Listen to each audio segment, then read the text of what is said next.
বাবাকে রাস্তার পাশে দাফন করা হয়, কিন্তু এখন রাস্তা প্রশস্ত হওয়ার কারণে বাবার কবরের উপর দিয়ে গাড়ি চলাচল করে। আমি বাবার কবর স্থানান্তর করতে চাচ্ছি, এখন বাবার কবর কিভাবে স্থানান্তর করব যদি বিস্তারিত বুঝিয়ে বলতেন। যদি কোনো কবর দেওয়ার পর মনে হয় যে এটা অন্যের জায়গায় দিয়েছেন, অথবা এখানে এখন রাস্তাঘাট করার প্রয়োজন হচ্ছে এবং রাস্তা সম্প্রসারণ করতে হচ্ছে, তাহলে সেক্ষেত্রে এই কবরে যিনি শায়িত আছেন তার ধ্বংসাবশেষ সেটাকে তুলে নিয়ে মুসলমানদের সাধারণ কোনো কবরস্থানে কবর খুঁড়ে সেখানে সেটাকে দাফন করে রাখতে হবে। এর মাধ্যমে ইনশাআল্লাহ বিদিল্লাহ ওই ব্যক্তির প্রতি দায়িত্ব আদায় হয়ে যাবে। ইসলাম মানুষের জীবদ্দশা যেরকম মানুষকে শ্রদ্ধা করতে বলে, মানুষের মৃত্যুর পরও মানুষকে শ্রদ্ধা করার নির্দেশ করে, আমাদের এটা করতে হবে। অতএব মানুষের শরীরের কোনো অপমান হয় এমন কোনো কাজ করার নির্দেশ ইসলাম দেয় না। এমনকি তিনি মাটির সাথে মিশে গেছেন, তারপরে তার ধ্বংসাবশেষকে তুলে নিয়ে আপনি একটা কবরস্থানে সুন্দর করে সসম্মানে আপনি দাফন করবেন, এটা ইসলামের নির্দেশ। এরপর প্রশ্ন হলো, যৌতুকের টাকা না দিতে পারায় আমার স্বামী আমাকে তালাক দিতে চায় এবং সবসময় খুব খারাপ ব্যবহার করে, আমি সংসার টিকিয়ে রাখার জন্য কি তাকে টাকা দিয়ে দিব? জানলে ভালো হতো। আমাদের দেশে এরকম অনেক অমানুষ আছে যৌতুকখোর। আপনাদের এলাকায় যৌতুকের নেওয়া দেওয়া হয়? অনেক অনেক চাচাজিরা আছেন, লম্বা দাড়ি আছে, মাথায় টুপি আছে, গায়ে জুব্বা আছে, 5 ওয়াক্ত নামাজ পড়েন, এমনকি হয়তো তাহাজ্জুদও পড়েন, কিন্তু ছেলের শ্বশুরবাড়ির কাছ থেকে আম কাঁঠাল আশা করেন, ছেলের শ্বশুরবাড়ির কাছ থেকে শীতের পিঠা আশা করেন। শীতের পিঠা আর আম কাঁঠাল তো এটা তো সোজা জিনিস। খাট পালং, হুন্ডা, তারপরে ফ্রিজ, টেলিভিশন, বিদেশে যাওয়ার ভিসা, নগদ টাকা। টাকা অবশ্য ডাইরেক্ট নেয় না, বলে যে হাওলাত দেন, হাওলাত আছে না নাই? মনে রাখবেন, এর চাইতে বড় জুলুম, এর চাইতে বড় ছোট লোকই আর কোনোটা হতে পারে না। যুবক ভাইরা যারা এখনো বিয়ে শাদী করেন নাই, যৌতুক মুক্ত বিবাহ করবেন ইনশাআল্লাহ। নিয়ত করবেন তো ইনশাআল্লাহ? আপনারা যৌতুক মুক্ত বিয়ে করার নিয়ত করলে কি হবে আমি বলি। এটা বলার পর আপনার বাপ মা, আপনার পরিবারের লোকজন বলবে ছেলে বিয়ে করার আগেই শ্বশুরবাড়ির দিকে টানতেছে, তাহলে বিয়ে করার পরে কি অবস্থা হবে। এটা কিন্তু বাপ মা বলবে, যতই বলুক না কেন অন্যায় করব। আপনি আপনার মা বাবার প্রতি শ্রদ্ধার কোনো কমতি রাখবেন না, শ্বশুর শাশুড়িকে কখনো মা বাবার উপর অগ্রাধিকার দিবেন না, কিন্তু এর মানে এই নয় যে আপনি শ্বশুরবাড়ি থেকে মা বাবার নির্দেশে, তাদের ইন্ধনে, তাদের পরামর্শে তাদের থেকে যৌতুক খাবেন এবং জুলুম করবেন। আমি সবসময় বলার চেষ্টা করি, বিভিন্ন জায়গায় বলি, একজন মেয়েকে তার বাবা সেই ছোটবেলা থেকে তিল তিল তিল তিল করে বড় করে তোলে, কত টাকা পয়সা খরচ হয় তাকে শিক্ষিত করে, তাকে সুস্থ সবল রাখার জন্য ডাক্তার দেখানো, চিকিৎসা দেওয়ানো, তার ভরণ পোষণ দেওয়া, কত লক্ষ লক্ষ টাকা খরচ, অগণিত টাকা খরচ করে। এত টাকা খরচ করার পর আস্ত মহিলাটাকে আপনি তুলে গাড়িতে করে বাড়িতে নিয়ে আসতেছেন, আপনার চিরজীবনের জন্য নিয়ে আসতেছেন। সে তার বাপের বাড়িতে এরপরে যাবে শুধু বেড়াইতে। সে শিক্ষিত হয়েছে তার বাপ মার খরচে, কিন্তু তার শিক্ষার আলো ছড়াবে আপনার বাড়িতে। সে রান্না বাড়া শিখেছে তার মায়ের কাছে, কিন্তু সেটার উপকার ভোগ করবেন আপনি এবং আপনার পরিবার। সে সুস্থ সবল হয়েছে তার বাপ মার টাকার খরচ টাকায়, এবং সেটার সার্ভিসটা দিবে আপনার বাড়িতে। আপনার তো সারা জীবন শ্বশুর শাশুড়িকে স্যালুট করা উচিত। যে শ্বশুর আব্বাজি আপনার মেয়েকে এত বড় করতে যত লাখ টাকা খরচ হয়েছে, আনুমানিক কত টাকা হয়েছে আপনি বলেন, আমি এক চেকে দিয়ে দেই। কারণ টাকা দিয়ে তো একটা মানুষ কেনা যায় না, এটা কেনা না, এটা হলো মিনিমাম আমি আপনার প্রতি আমার যে কর্তব্য বোধ আছে সেই জায়গা থেকে আমি দিলাম। সেটা না করে উল্টা বরং শ্বশুর আব্বাজিকে বলেন, আব্বাজি মোটরসাইকেল আমার তো দরকার নেই, আপনার মেয়েকে নিয়ে তো ঘুরতে লাগে। টেলিভিশন তো আমার দেখার দরকার হয় না, আমি তো বাইরে বাইরে থাকি, আপনার মেয়েরই তো দেখা লাগে। আর ফ্রিজ দিয়ে আমি কি করব, আমি তো আর বাসা রান্না বাড়া করি না, আপনার মেয়েরই তো কষ্ট হবে ফ্রিজ না থাকলে। এরকম ছোট লোক আমাদের সমাজে আছে না নাই? যে খাট শ্বশুর দিছে ওই খাটে বউকে নিয়ে শুইতে লজ্জা হওয়া উচিত।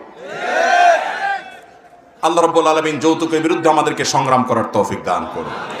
যৌতুকের বিরুদ্ধে যেমন সংগ্রাম আমাদেরকে করতে হবে, তেমনি ভাবে মেয়ের বাপ যারা আছেন আপনাদেরকে বলতেছি, মোটা অঙ্কের মহর ধরাও ছাড়তে হবে। 30 লাখ, 40 লাখ, 50 লাখ টাকা মহর ধরেন, এই মহরের বড় ফিগার আপনার মেয়েকে কখনো সুখী করতে পারে না। নবী করিম সাল্লাল্লাহু আলাইহি ওয়াসাল্লাম বলেছেন, নি'মাস সিদাকি আইসারহু, সবচেয়ে উত্তম মহর হলো যে মহরটা সহনীয় থাকে, পরিমাণে কম থাকে। ইন্না আযমান নিকাহি বারাকাতান আইসারু ওয়া মাউনাতান, হাদিসে আসছে সবচেয়ে বরকতময় বিবাহ সেই বিবাহ যে বিবাহে মহর থাকে সবচাইতে সহনীয় পর্যায়ে। তাহলে মহর 30 লাখ 40 লাখ ধরলে বিয়ে টিকবে এবং তালাক হবে না, এটা ভুল। আপনি যদি মহর 40 লাখ 50 লাখ ধরে পাইতেন, তাও তো বলতাম যে দুঃখ হালাল। মহরের টাকা কি ছেলেরা নগদ দেয়? বাংলাদেশে ধরেন আপনি 50 লাখ কেন 50 কোটি ধরলেন, লাভ কি? ছেলে জানে এটা তো দেওয়া লাগবে না, দানায় পানাই। ঠিক না ভাই? ঠিক। অতএব এই বোকামি করবেন না মেয়ের বাবারা, মহরকে সহনীয় পর্যায়ে করেন। আপনি 50 লাখ টাকা না দেখে আপনি দেখেন ছেলেটা ভালো কিনা। ভালো ছেলে চিনতে চান, তাহলে ফজরের নামাজে যে যুবকরা নিয়মিত হাজির হয়, প্রথম কাতারে ধীরস্থিরতার সাথে নামাজ পড়ে, হারামকে হারাম জানে, হালালকে হালাল জানে, আল্লাহর জমির সবচেয়ে শ্রেষ্ঠ মানুষ হলো এই যুবকগুলো।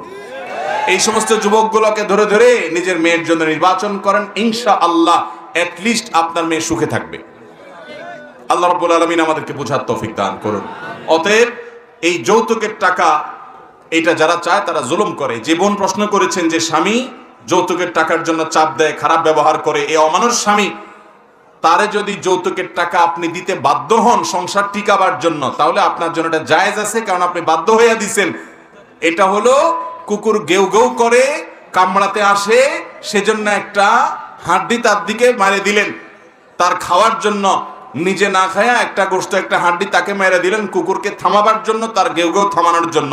এটা যেরকম জায়েজ আছে, এরকম অমানুষ স্বামীকে যৌতুক দিয়া যদি আপনি জুলুম থেকে বাঁচতে পারেন, সেটা আপনার জন্য জায়েজ আছে। আল্লাহ রাব্বুল আলামিন আমাদেরকে যৌতুক মুক্ত বিয়ে করার তৌফিক দান করুন।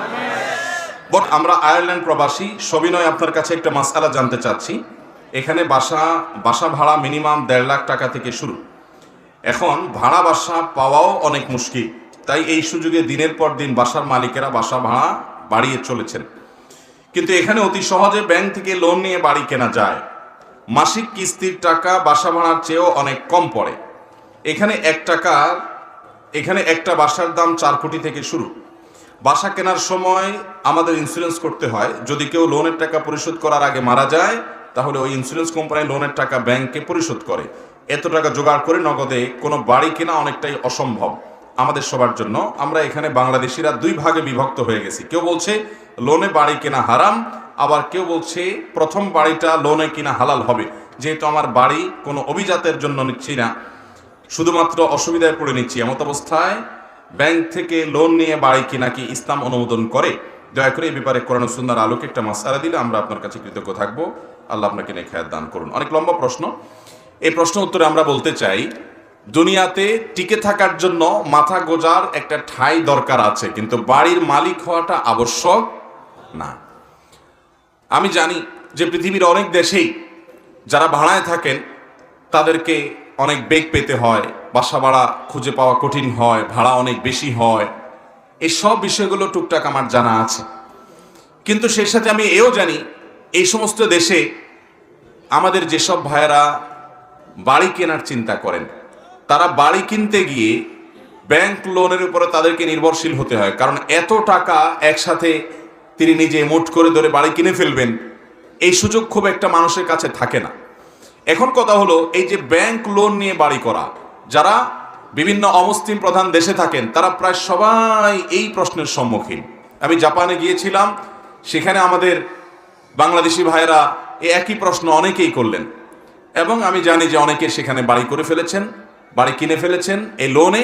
কারণ তিনি জানেন যে ভাড়া দিতে গেলে তিনি অনেক বেশি তার লস হবে, এবং বাড়ি কিনলে সেটা তার জন্য সহজ, এবং কিস্তিগুলো খুব সহনীয় পর্যায়ে থাকে। মনে রাখবেন, কিয়ামতের আগে অনেক ফাঁদ আসবে, অনেক ফাঁদ। এটা একটা ফাঁদ মনে করতে পারেন আপনি।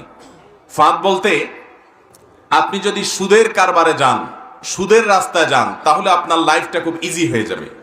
আপনি সুদের বাইরে যান, তাহলে লাইফটা অনেক কঠিন হয়ে যাবে।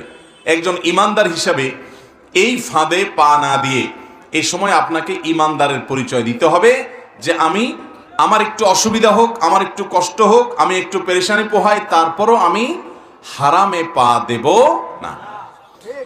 মনে রাখবেন, সুদি লোন নিয়ে বাড়ি করা এটা আপনার জীবনে এমন কোনো বিষয় না যে আপনার দেয়ালে পিঠ থেকে গেছে। যে সমস্ত ভাইয়েরা এটাকে হালাল করার জন্য একটা যুক্তি দাঁড় করিয়েছেন যে এই বাড়িটা তো শখে এবং স্বাদে নিচ্ছি না, এই বাড়িটা তো বাধ্য হয়ে নিচ্ছি, এটা যারা বলছেন তাদের কাছে আমার বিনীত আরজ হলো, আপনাকে আয়ারল্যান্ডে যায় উঠার জন্য কে বাধ্য করছে? বাংলাদেশে আপনার থাকার জায়গা নাই, তো আপনি আয়ারল্যান্ডে যায় উঠছেন, দাওয়াতের নিয়ত যদি থাকে আপনি উঠেন, অসুবিধা নাই। আপনি সেখানে পড়াশোনা করতে গেছেন, সেটা আপনি যেতেই পারেন। আপনি ব্যবসা বাণিজ্যের কাজের জন্য গেছেন, শরীয়ত অনুযায়ী আপনি যেতেই পারেন।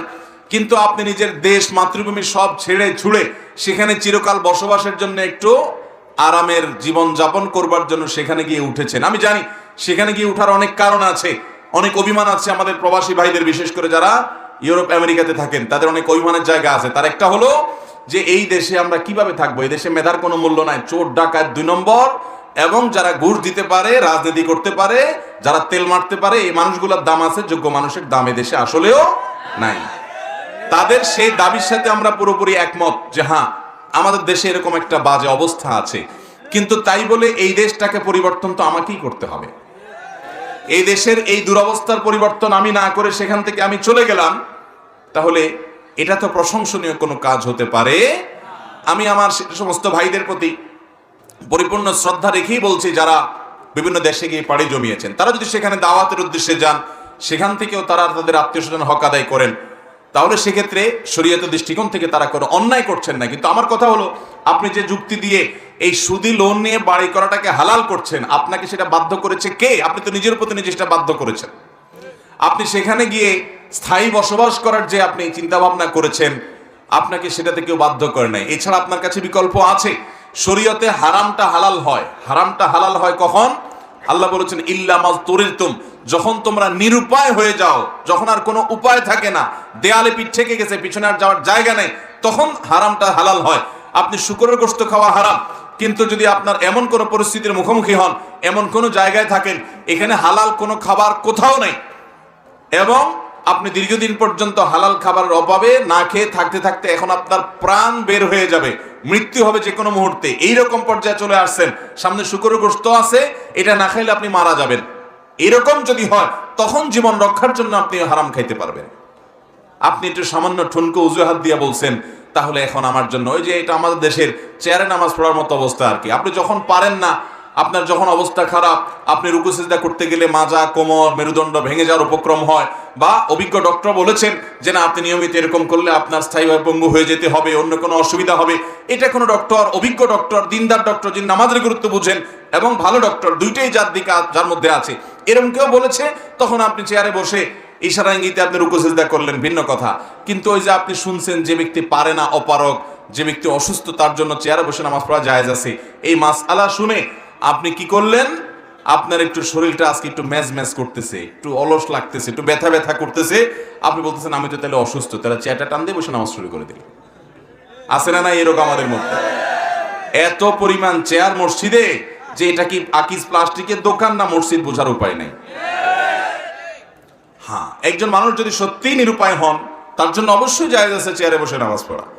অতএব নিরুপায় বলতে আমরা অনেক সময় নিজের মতো করে এটা ডেফিনিশন ঠিক করে নেই। ইসলামী শরিয়ার দৃষ্টিকোণ থেকে নিরুপায় বলা হয় ওই ব্যক্তিকে যার দেয়ালে পিঠ থেকে গেছে, আর কোথাও যাওয়ার কোনো উপায় নাই, এই ব্যক্তি নিরুপায়, তার জন্য জায়েজ আছে বিকল্প পথের সন্ধান করা। অতএব আমি বিনয়ের সাথে আপনাদেরকে জানাতে চাই, আমাদের আয়ারল্যান্ড প্রবাসী ভাইরা যারা প্রশ্নটি করেছেন, যে আল্লাহর ওয়াস্তে সুদি লোনকে না বলে, আপনার কষ্ট হোক, হ্যাসেল হোক, পেরেশানি হোক, পয়সা বেশি যাক, তারপরও আপনি ভাড়া বাড়িতে থাকবেন, অতিরিক্ত যে টাকা আপনার খরচ হবে, আপনি হারামকে ডিনাই করার জন্য যেহেতু সেটা খরচ করেছেন, এই টাকা আপনার লস যাবে না, আল্লাহর কাছে এটার বিনিময় পাবেন ইনশাআল্লাহ। ভাইরা আমার, অতএব ঠুনকো অজুহাতে আমরা হারামকে হালাল করব না। আর যদি আপনি এরকম কোন প্রতিষ্ঠান পান, যেমন আমি জানি অনেক দেশে ইসলামিক কিছু প্রতিষ্ঠান আছে যারা লোন দেয় ইসলামিক শরিয়া অনুযায়ী, অথবা সেখানকার কোনো প্রতিষ্ঠান থেকে যদি আপনি শরিয়ার নিয়ম অনুসরণ করাতে পারেন তাহলে আপনার জন্য যায়। যেমন তাদেরকে বললেন, দেখো আমি অমুক বাড়িটা কিনবো নিয়ত করেছি, সিদ্ধান্ত নিয়েছি, তোমরা আমাকে বাড়িটা কিনে আমার কাছে তোমরা আবার বিক্রি করো। একটা প্রতিষ্ঠান আপনার জন্য ব্যক্তিগতভাবে এতটা করার কথা না, যদি ছোটখাটো কোনো প্রতিষ্ঠান হয় এটা আপনি করতে পারেন, যে তারা বাড়িটা কিনলো, কথার কথা এত টাকা, 1 কোটি টাকায় আপনার কাছে এটা 1.5 কোটি টাকা বিক্রি করলো এবং কিস্তি করে দিল, তখন সেটা জায়েজ হবে যে তারা বাড়ি কিনে নিয়েছে, বুঝে নিয়ে তারা আবার আপনার কাছে বিক্রি করেছে, তাহলে এবার প্রফিটে তারা বিক্রি করতে পারে। কিন্তু বাড়ি আপনি কিনেছেন বাড়ির মালিক থেকে, শুধুমাত্র তারা পেমেন্টটা দিয়েছে, এটা লোন স্বরূপ, এবং পরিশোধে আপনি অতিরিক্ত টাকা দিচ্ছেন, এটা সুদ হবে, এবং এটা জায়েজ হওয়া এই ঠুনকো অজুহাতে কোনো অবস্থাতেই সম্ভব নয়। আল্লাহ রাব্বুল আলামিন আমাদেরকে হারামকে না বলার মতো ঈমানের শক্তি দান করুন। শুনেন, আমার এই বয়সে আমি অনেক বীর দেখেছি। বীর চিনেন আপনারা? আমরা তো বীর মনে করি হলো যে খুব লড়াই করতে পারে, বাহাদুরি করতে পারে। আজকালকার যুবক পোলাপান তো মনে করে যে ওই যে ফুটবল নিয়ে দৌড়াদৌড়ি করতে পারে, এরা মনে হয় বীর। আসল বীর কারা জানেন? আসল বীর হলো ওই সমস্ত মানুষেরা যারা দুনিয়ার অনেক বড় লোভনীয় অফারকে ছুঁড়ে ফেলে দেয় আল্লাহকে খুশি করবার জন্য। এর চাইতে বড় বীর, এর চাইতে বড় সাহসী মানুষ আর হতে পারে? এরকম বহু সাহসী মানুষ, এরকম বহু বীর দেখার সৌভাগ্য আমার জীবনে হয়েছে, যে তারা আল্লাহকে খুশি করবার জন্য অনেক হারাম অফারকে ছেড়ে ফেলে দিয়েছে। আমার পরিচিত এক ভাই একবার আমার মসজিদে, উনি বৃষ্টিতে শেয়াল ভেজা হয়ে বাইক চালিয়ে আসছেন সুদূর নারায়ণগঞ্জে, অনেক আগের কথা। তখন আমার বাসা ওখানে ছিল। কি হয়েছে ভাই, একটা মাসআলা জানার জন্য আসছে। কি মাসআলা? আমি অমুক অফিসে চাকরি করি, আমার জব, আমার এই জবটা হালাল হবে কিনা এতদিন আমার মাথায় ছিল না। আপনার একটা প্রশ্নোত্তর সেশনের একটা প্রশ্নের উত্তর জানার পর আমার মধ্যে সন্দেহ তৈরি হলো, তাই জানার জন্য আসছি। সন্ধ্যার পরে অন্ধকার, ভয়ঙ্কর ঝড় বাতাস, বৃষ্টি, এর মধ্যে ভদ্রলোক ওই বাইক নিয়ে চলে আসছে। আমি বললাম তো এটা তো আপনি কালকেও জানতে পারতেন, দুদিন পরেও জানতে পারতেন, এই বৈরী আবহাওয়ার মধ্যে আসলেন। আমাকে ভদ্রলোক বললেন, ভাই যদি এর মধ্যে আমার মৃত্যু হয়ে যায়, আমি সেজন্য চলে আসছি। আমি অবাক হয়ে গেলাম যে কি তাকওয়া তার। যাই হোক, মাসআলা তাকে বললাম, মাসআলা অনুযায়ী তার চাকরিটা হালাল হয় না। বললাম ভাই এটা তো হালাল হয় না। তিনি সিদ্ধান্ত নিয়ে এলেন চাকরিটা ছেড়ে দেওয়ার, চাকরি ছেড়ে দিলেন। এবং তিনি যে চাকরি পেতেন সেখানে প্রায় লাখ টাকার মতো বেতন পেতেন। এই ভদ্রলোক সে চাকরি ছাড়ার পর আর ওই রকম চাকরি পান না, কারণ এই লাইনে যেখানে যান সব হারাম আর হারাম। আমাদের অনেক যুবক ভাইরা আছেন, আসেন আমাদেরকে বলেন, হুজুর আপনারা শুধু যেদিকে তাকায় ওইদিকে শুধু হারাম বলেন, এটাও করা যাবে না, ওইটাও করা যাবে না। এই যে ডাক্তার সাহেব আছেন, ওনারা হাদিয়া তোফা কোম্পানিরা ওনাদের বাসা বাড়িতে অনেক সময়, আমি ওনার কথা বলছি না, ডাক্তার সাহেবদেরকে দেয়, তো আমরা বলি যে না সেটা হালাল না। আবার ইঞ্জিনিয়ার সাহেবরা সরকারি চাকরি করলে সাইট ভিজিটে গেলে খুশি হয়ে কন্ট্রাক্টর সাহেব একটু খাম দেয়, হাদিয়া তোফা দেয়, আমরা বলি হালাল হবে না। আবার কেউ দোকানে বিড়ি সিগারেট বিক্রি করে, বেচারা ব্যবসা করতে গেছে, আমরা বলি এইটা বিক্রি করা হালাল হবে না। আবার কেউ কাপড়ের দোকানদারি করে, আমরা বলি কাস্টমার যদি মহিলা হয় তাহলে তার চেহারার দিকে তাকায় কথা বলেন না, বরং নিচের দিকে তাকায় কথা বলেন।